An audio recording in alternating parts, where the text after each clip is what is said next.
네, 안녕하십니까. 즐거운 한국사 시간입니다. 여러분들 이제 저번 주에 등교 수업을 이제 여러분들과 열심히 잘 했습니다. 그래서 오늘 이어서 이제, 원격 수업이 또 이번 주에는 진행이 되는데요. 미리 예고한 바와 같이 이제 원격 수업은 이제, 페이지를 알려줬죠. 2단원, 이제, 중단원 2단원, 고대사회, 종교와 사상, 여기 파트부터 시작을 하기로 하겠습니다. 그래서 28쪽 여기서부터 시작을 하니까는 교과서 준비하시고, 그 다음에 필기할 노트를 준비하시기 바랍니다.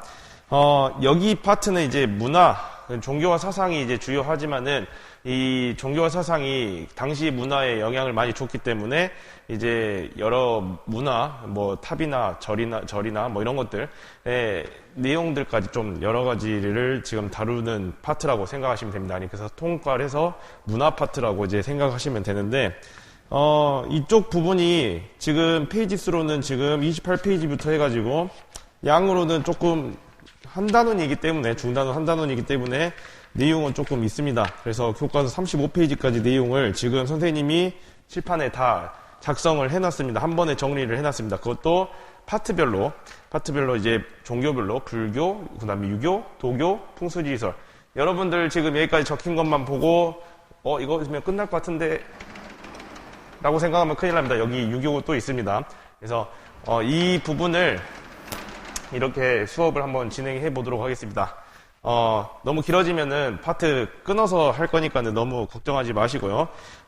잘 따라오시기 바랍니다. 이 부분은 그렇게 막 시험에서 엄청 나오는 부분은 아닙니다. 그렇지만은 그런다고 해서 다뤄지지 않는 부분은 아닙니다. 그래서 여러분들이 조금 외울 게 많다고 생각하는 부분이긴 한데, 옛날같이 뭐 저 탑 이름 외우고 절 이름 외우고 그런 것들은 훨씬 많이 줄어들었습니다. 그래서 여러분들이 조금 부담감을 많이 줄어들었다고 생각하기 때문에 오늘 한 번에 진행을 한번 해보도록 하겠습니다. 네, 시작해보도록 하겠습니다. 교과서 28페이지 내용부터 시작합니다. 28페이지는 이제 재래신앙입니다. 이때 재래신앙이라고 하면 이제 지금 우리가 배웠죠. 고대시대부터, 지금 선사시대부터 우리가 통일신라, 발해까지 지금 봤습니다. 그래서 그때 이제 선사시대 때부터 이제 형성된 이제 우리나라, 우리 지역에서 있었던 재래신앙에 대해서 이제 설명을 해 놓은 겁니다. 28페이지에 다 적혀져 있는데, 28페이지에 지금 원시신앙과 천신신앙의 내용이 나옵니다. 원시신앙 같은 경우는 이제 원시시대 때, 구석기 시대 때, 신석기 시대 때 나타났던 여러 가지 내용들을 이제 다룹니다. 구석기 시대 때는 이제 항상 먹고 다니는 게 중요했기 때문에 다산과 풍요를 기원하는 조각이나 그 다음에 벽화가 이제 많이 그려집니다.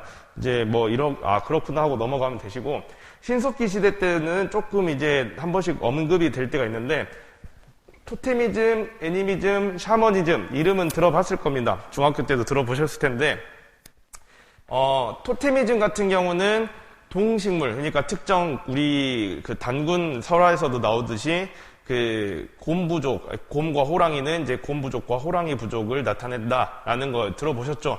그런 것처럼 특정 동식물을 숭배하는 사상, 신앙이 바로 토테미즘이다.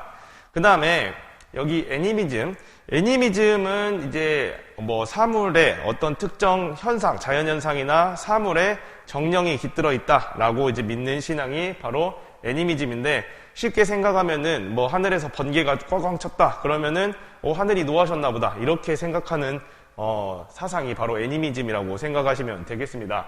그래서 여러분들이 또 참 이게 이름이 애니미즘이라고 해서 약간 애니멀, 약간 이렇게 영어로 여기 그 애니멀, 그러니까 동식물 이렇게 생각하시는 친구들이 많아요. 그래서 근데 이제 여러분들이 꼭 그렇게 헷갈리면 꼭 틀리겠죠. 그러니까는 동식물은 토테미즘, 그 다음에 정령은 애니미즘 이렇게 알고 계셔야 되겠습니다. 샤머니즘은 쉽게 생각하면 됩니다. 지금도 이쪽 무당 우리 작두 타시는 분들 무당, 이제 이 무당을 이제 믿는, 이제 그 신내림 받는 거를 이제 어느 정도 믿는 그런 사상이 이제 샤머니즘이라고 할 수 있습니다. 넘어가서 천신신앙 보겠습니다. 그대로 읽으면 됩니다. 천신, 하늘의 신입니다. 하늘의 신. 그래서 하늘의 신을 믿는 신앙인데, 꼭 하늘을 막 이렇게 숭배한다 이런 것보다는 내가 하늘의 자손이다. 내가 그 하늘의 자손이니까는 나를 따라라. 이런 생각으로 이제 접근하시면 되겠습니다.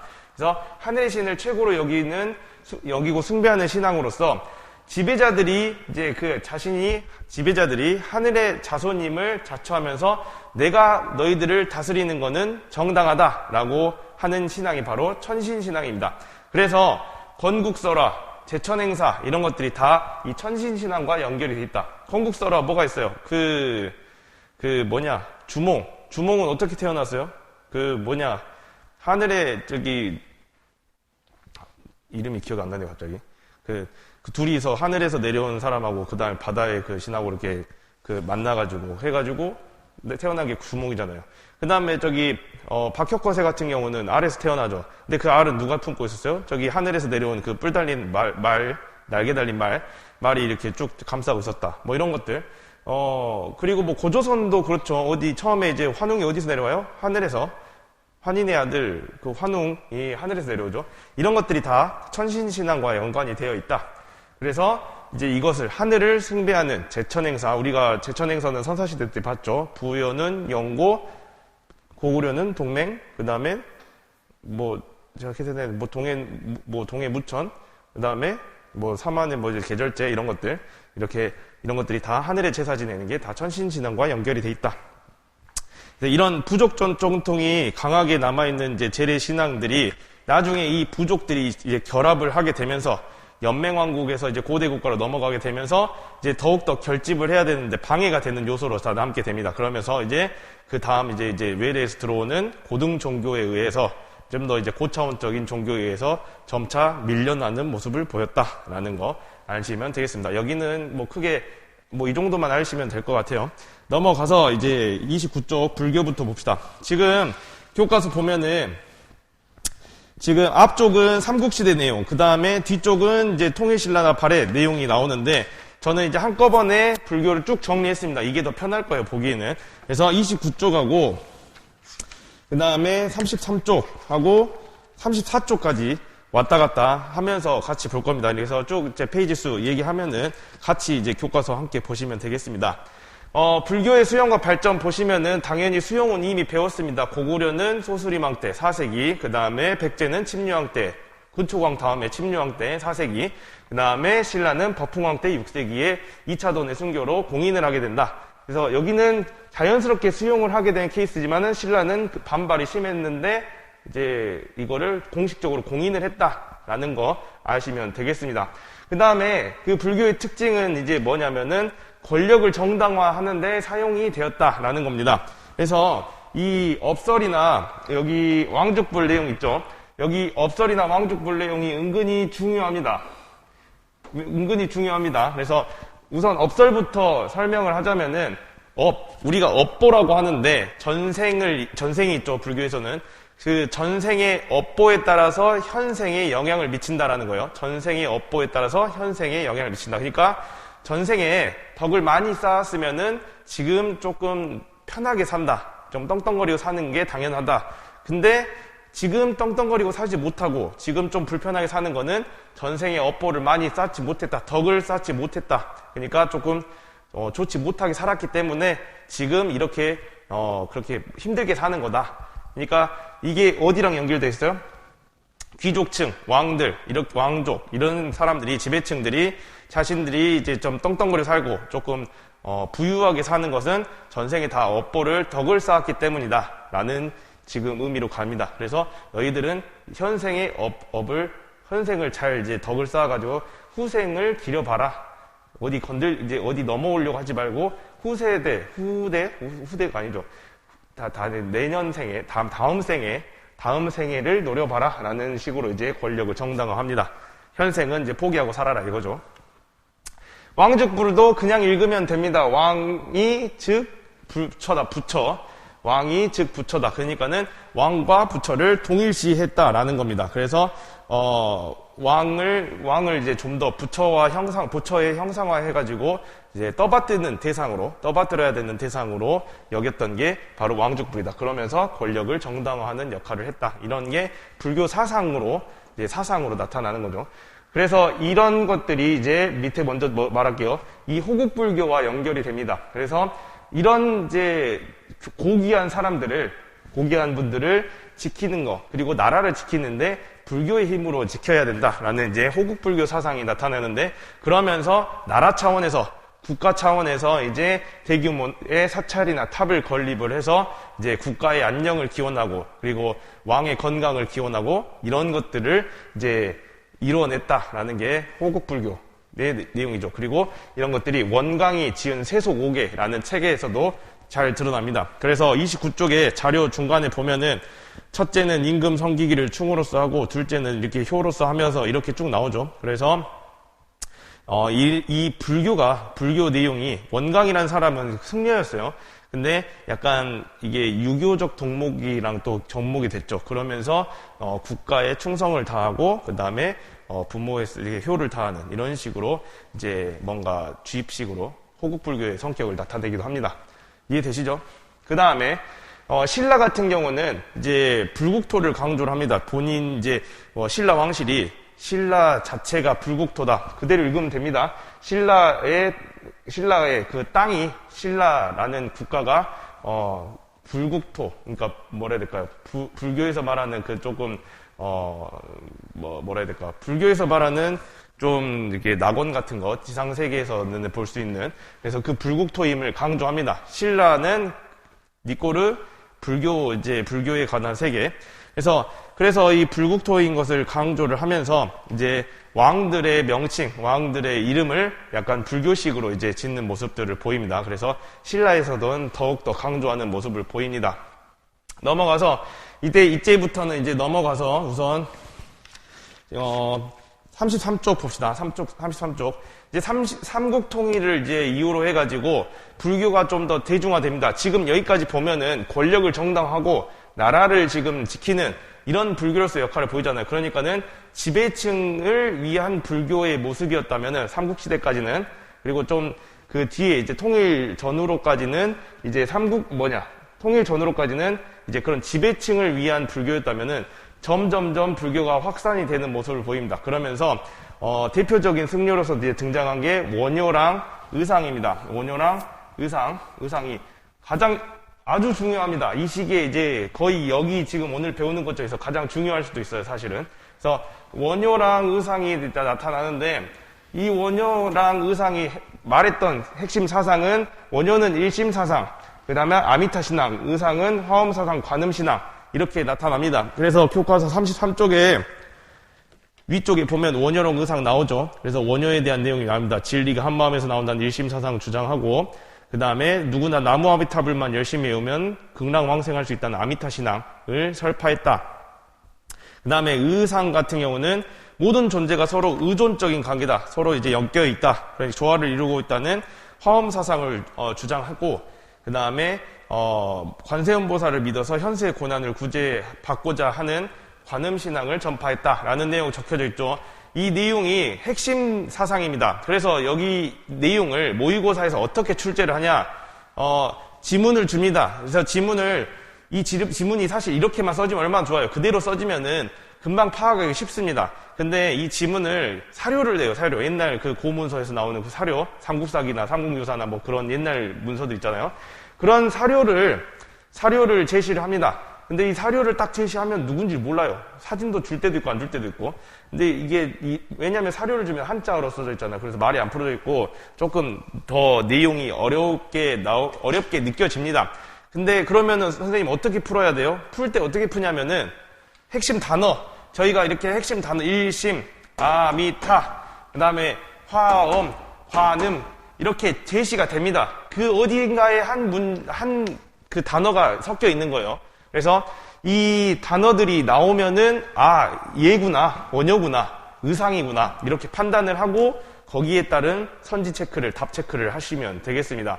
그래서 당연히 원효하면 일심, 아미타 바로 나와야 되고, 의상하면 화엄, 관음신앙 이렇게 외우면 됩니다. 이게 사실은 제가 이제 암이긴 한데, 이게 좀 뭐라 해야 될까, 이거를 그대로 말을 하면은 이거를 사실 설명을 다 해줘야 되잖아요. 뭐 일심사상은 뭐고 아미타 신앙은 뭐고 화엄사상은 뭐고 사실 이대로만 알면 됩니다. 저희가 그 2학년 때부터 이제 선택하는 여러분들 윤리와 사상 이런 데에서 이제 배우는 이제 자세하게 배우기 때문에 한국사에서는 그냥 이런 게 있었다 정도로만 배웁니다. 그래서 이렇게 키워드 중심으로만 여러분들이 알고 계시면 되겠다.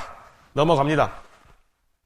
그리고 이제 불교가 대중화됨에 따라서 신앙 공동체인 향도가 나오게 됩니다. 향도가 이제 조직이 되는데 이 향도는 이제 신앙 공동체입니다. 신앙 공동체. 그래서 뭐 아무나 이제 그 마을 주민들 아무나 참여할 수 있었고 같이 이제 노동력 그러니까 같이 그 노동을 해가지고 뭔가 불상을 같이 만들다던가 아니면 절을 뭐 건립한다던가 이렇게 해서 서로 이제 경제적으로 지원하면서 서로 이제 뭔가 돕는 역할들을 하게 되죠. 그러면서 이렇게 만드는 역할, 뭔가 이제 불교를 막 믿고 공들 있고 하려면은 글도 알아야 되고 조금 뭔가를 좀 접근하기 어렵잖아요. 당시 그 백성들에게는. 그래서 이런 활동들을 통해서 이제 덕을 이제 쌓고자 열심히 노력을 했던 거죠. 그래서 이렇게 불교가 이런 활동을 통해서 사회적으로 조금 통합을 이루는 그런 효과를 거둘 수 있었다. 그래서 백성들도 조금 사회적으로 안정화되는 모습을 보였다라는 거 알아두시면 좋겠습니다. 향도도 잘 나옵니다. 이해되시죠? 여기까지 설명을 하겠습니다. 그 다음에 이제 선종이라는 게 종파가 있죠. 여러분들 이제 배웠을 테지만 이제 보통 이제 지금까지 우리가 지금 호국불교라고 했던 이 원효까지 했던 거는 교종이라고 합니다. 교종. 지금까지 이제 교종, 그러니까 보통 이제 이분법적으로 나누면 우리가 저번 시간에 이제 뭐 왕권과 신권 이분법적으로 나눴잖아요. 그런 것처럼 교종과 선종을 이분법적 딱 나누면은 교종은 좀 왕실에 친하고 좀 지배층을 위하고 이런 종교였다면은 선종은 좀 더 이제 지방 사람들, 지방 이제 민들, 그 다음에 일반 백성들을 위한 이런 종교 이제 종파로 이제 구분을 할 수 있는데 이제 선종을 다 한번 보면은 34쪽 봅시다. 34쪽은 이제 기존의 교종은 왕실과 그 다음에 이제 귀족들의 후원을 받으면서 성장을 했습니다. 그런데 이제 이때 이제 신라 말 정도부터 이제 중국에서 이제 선종이 전례가 됩니다. 그래서 지방사회에 퍼지게 되는데 이 교종은 계속 왕실을 후원하고 귀족들을 후원하니까는 지방의 사이드로 밀려난 호족들 있죠, 호족들. 그 다음에 육두품, 이런 세력들이 이제, 독자적인 세력을 유지하면서 이 선종을 이제 후원하기 시작합니다. 그래서 이 선종은 조금 다른 게 이제 교리적으로 보면은, 교종과는 다르게, 교종은, 좀 더 자세하게 설명하겠지만은, 교종은, 뭔가 경전을 읽어야 돼요. 경전을 읽고 해석할 줄 알고 그 경전에 따라서 뭔가를 잘 할 수 있어야 되는 게 교종입니다. 근데 선종 같은 경우는 그런 이론은 잘 몰라도 돼요. 근데 개인이 뭐 참선을 이루고 그 다음에 수행을 열심히 수행을 하는 것을 중요시하게 생각합니다. 그러니까는 일반 백성들이 좀 더 다가가기 쉬운 거죠. 그래서 항상 이론보다는 참선 수행을 중시하는 모습을 보입니다. 그러면서 실천적 경향을 선호하면서 이제 호족들이 이제 선종을 후원하게 되고 이러면서 전국으로 확산이 되고 이거를 이제 구산선문이 대표적이다. 구산선문. 그래서 교과서 34페이지 왼쪽에 있죠. 그래서 이거 구산선문 다 외울 필요는 없습니다. 그냥 있구나 정도 구산선문이라는 단어만 대충 알면 되겠습니다. 이해되시죠? 이런 게 있었구나 정도만 알면 좋을 거예요. 다시 앞으로 가서 이제 불교는 이제 29쪽 봅시다. 이제 문화 발전에 기여를 합니다. 지금 29쪽에 아래쪽에 보면은 여러 탑들이나 이제 나오죠. 이제 1번은 금동 미륵보살 반가 사유상, 그다음에 2번은 미륵사지 석탑, 3 뭐 이렇게 있죠. 겁나 중요합니다, 진짜. 이 그림 문제로 따지면은 사실 옛날보다 엄청 안 나와요. 지금 엄청 적고 외울 게 적다고 생각하면 됩니다. 옛날이라고 해봤자 지금 여러분 지금 3학년 선배들 말하는 거예요. 훨씬 더 많았어요, 그 그림들이. 근데 어쨌든 이런 것들이 이제 삼국시대 때 이제 불교의 문화 발전에 많은 기여를 했고, 그 다음에 다시 넘어간 33쪽은 이제 석굴암, 다보탑 이런 것들, 이건 석가탑이죠. 그 다음에 뭐 이불병자상 이런 것들. 무구정광태 다란이경 다 이런 것들이 불교의 영향을 미친 게죠. 불교의 영향을 받아서 엄청난 발전을 이루었다라는 거 아시면 되겠습니다. 그리고 발해 같은 경우도 이제 왕실과 귀족을 중심으로 불교 문화가 발전하는 모습을 보였고, 뭐 왕은 전륜성왕이라고도 일컬었고, 그 다음에 사찰도 많이 지었다. 뭐 거대한 절토와 거대한 석동도 발견되었다. 이런 것들 아시면 되겠습니다. 역시 그 불교 문화는 이제 한 번씩 그림은 꼭 아셔야 돼요. 그림 꼭 아셔야 되고, 그 다음에 내용은 한 번씩 읽어보시면 되겠습니다. 넘어가서 우리 지금 이제 도교랑 풍수지리설 하기 전에 유교부터 한번 봐봅시다. 유교 지금 보면은 유학 겁나 많죠. 유학은 겁나 많아 보이는데 지금 여러분들 좀 다 한 번씩은 봤던 내용들이 조금 섞여 있습니다. 그래서 너무 겁먹지 마시고 교과서는 30페이지부터 보겠습니다. 30페이지. 교육기관으로서 이제 유학을 교육하는 기관으로서 고구려는 중앙에다가는 태학 설립 누가 했죠? 소수림왕. 태학을 설립하고 지방에다가는 경당을 설치했다. 제가 안 썼어도 중앙, 지방 구분을 할 줄 알아야 됩니다. 그 다음에 백제는 박사 제도라는 걸 둡니다. 그래서 오경박사, 의박사, 역박사, 이런 것들을 두어서 각각 이제 경전이나 천문역법, 의료 이런 것들을 가르치게 되었다. 이런 박사 제도를 이용했다. 그 다음에 신라는 이제 그런 교육했다더라, 이런 기록들이 남아있는데, 대표적인 게 임신서기석에 남아있는 문구가 있습니다. 임신서기석에 뭐라 써졌냐면은, 임신서기석이 뭐냐면은, 화랑들 둘이서 우리 공부 이렇게 열심히 하자라고, 유학 공부 열심히 하자라고 서로 이제 뭔가를 그 비석에다가 뭔가 이렇게 문구를 새겨놓은 그런 게 남아있는데, 그게 바로 임신서기석입니다. 그래서 이렇게 각각 나라에서 이렇게 보였고, 이 유학은 왜 지금 이거에 보급이 됐냐? 이게 한번 설명을 했던 반도 있던 것 같아요. 유교라는 게 이제 우리가 충, 효 이런 것들을 강조하잖아요. 그래서 효는 우선 제껴두고 충은 누구한테 충성하는 거? 왕한테 충성. 그래서 왕한테 충성. 그래서 국왕한테 충성하는 그런 지배 질서를 뒷받침하는 도덕 규범을 장려하기 위해서 그런 것들을 이제 자연스럽게 체득시키기 위해서 그런 것들을 강조하는 게 유교입니다. 그러니까 그런 것들을 강조하기 위해서, 장려하기 위해서 유학을 받아들이게 됐다. 보급하게 됐다. 보급했던 거예요.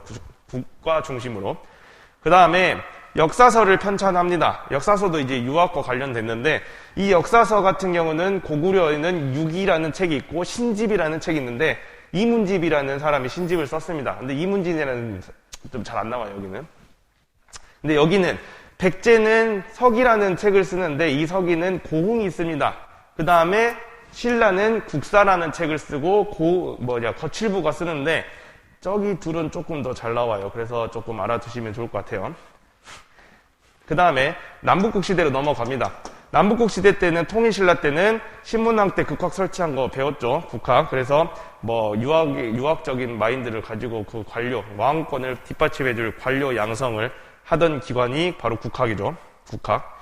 그 다음에 독서상품과라는 걸 시행을 하는데, 독서상품과가 뭐냐면은 시험을 봐서 관료들을 뽑는 제도입니다. 그러면은 여러분들 들어보지 않았어요? 시험을 보고 관료를 뽑는 제도 뭐 있어요? 과거제도 있죠, 과거제도. 과거제도가 근데 처음 시작된 거는 언제라고 배웠어요? 고려시대죠. 근데 이거 있는데요? 성격이 다릅니다, 성격이. 왜 다르냐?